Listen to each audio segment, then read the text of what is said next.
Well, hi everyone. Today I am with Morgan Benson, and she is the founder of Beloved Sleep Consulting, and she is a certified pediatric sleep consultant, and she has a degree in psychology from Baylor University with a concentration in child and family studies. So, welcome, Morgan. Thank you. Thank you so much for having me here today. Yeah, I'm so glad you're here. So, Morgan, what's one thing you would love for the world to know?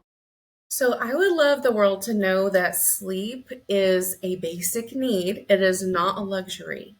Our culture is so obsessed with supplements, exercise, the perfect diet, and those things are all really great. Like they're important. But the missing piece is so often sleep. We think, I can get sleep later, I'll sleep Mhm. next week. But really, even if you do all of those other things and you're not getting adequate rest, your body is not even taking advantage of all of those other things you're doing because our brains and bodies need sleep. We were created to need sleep. Yes. So I want everybody to Yeah. know it's okay to need sleep. It's not weak, it's just the way that Yes. we are. Yeah. Um, and it is essential. That is so great, and it's so wild where we've gotten in the sort of Yes. just as you're talking, I'm thinking, oh, is it like 24-hour culture? Like, what is going on? Right. Yes. Yes. I think it is. I mean, people think like we only have 24 hours. There's only so many things that we can do. And Hmm. so I mean, I do it too, where I'm like, well, I'll just push back my going to bed a little bit more so I can get this one more thing done. But it's really not beneficial Yeah, to do yeah. that. Tell me. So, how did you discover this? So I feel passionately about this because I became a mom 8.5 years ago. It was after several years of infertility, fertility treatments. I finally had this beautiful baby boy who I love with my whole heart, and he just wouldn't sleep. He didn't sleep well. He struggled so much, and I struggled so much. I thought, man, I finally have this baby, and I'm not even good at this. And it Mm, was just a really, really hard time for me. Now, we got through it. He is a yeah, wonderful sleeper now. yeah. But I know that like that postpartum period is so sensitive, it's so tender, and it can be so wonderful. And I even had lots of support. My family, my church, neighbors, tons of people were there supporting me, but I felt like that emotional well was just infinite. And I wish I had had someone to say, this is how you can help your baby to sleep better. Yes, And yes. that would have made such a huge difference. With my second child, I did a lot of things very differently, and she Mm, slept much better. And I was like, wow, this is like night and day. And yeah, there were still some bumps in the road with her yeah. because I just didn't have all the tools I needed. So I became certified when she was about 2 years old. And I just love working with families, helping them to get to a place where the whole family gets the rest they need. That just sounds so great. Sounds dreamy, really. So, tell me, what's the first step that someone would take? Okay, I think the first step is deciding like, is what is going on right now with my family sleep, is this working for us? Mm, Not like, is this what my neighbor is doing or my friend is doing? They think that would never work for me. Well, is it working for you? Is it working for your family, your spouse, your other children, your jobs? Everything is so unique in each family. And so if it's not working, or maybe it was working a couple months ago and now you're like, some yeah. things have changed. Baby has gotten older. I can't rock her to sleep and lay her down anymore. She's fighting it.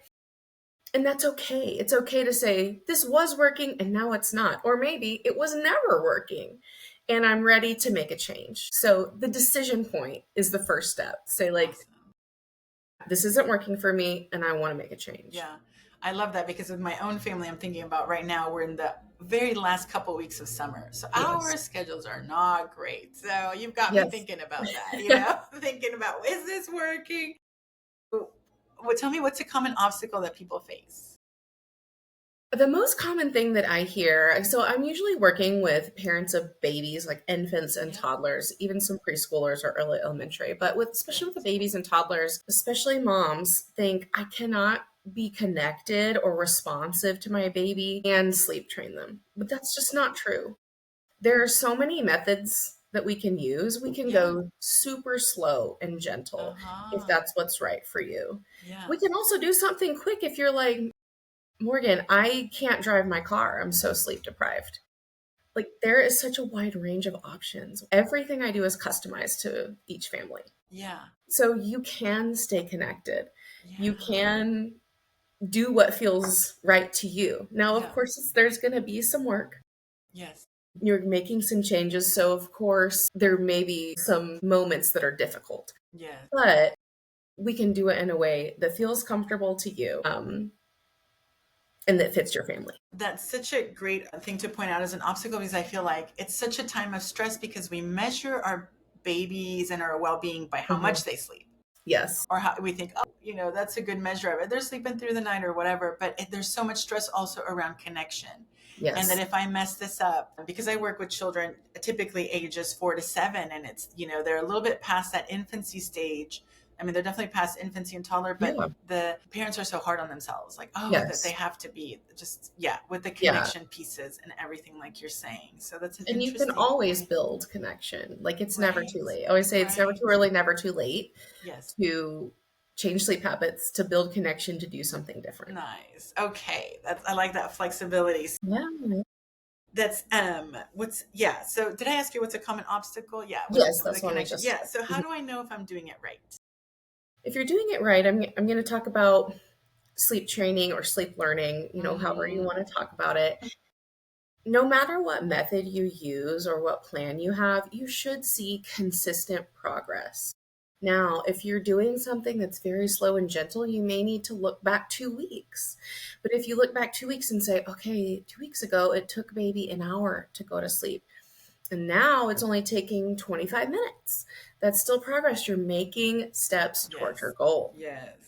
And if you're my client, I'm going to help you see that. Yeah. We're going to track that data and we're going to look back and I'm going to say, do you remember 4 days ago when this happened? And now you've gotten Yeah. past that. Yes. The other thing to know is that it's not always completely linear. And Mm-hmm. you do want to see consistent progress, Mm-hmm. but just one bad night doesn't mean all your work is undone. Yeah. Sometimes babies are people. They're not robots, they're not Mm-hmm. machines. They have days that are a little bit off and that's okay. I Mm-hmm. don't want you to panic. So you're doing it right if you're seeing steady progress over time. Great.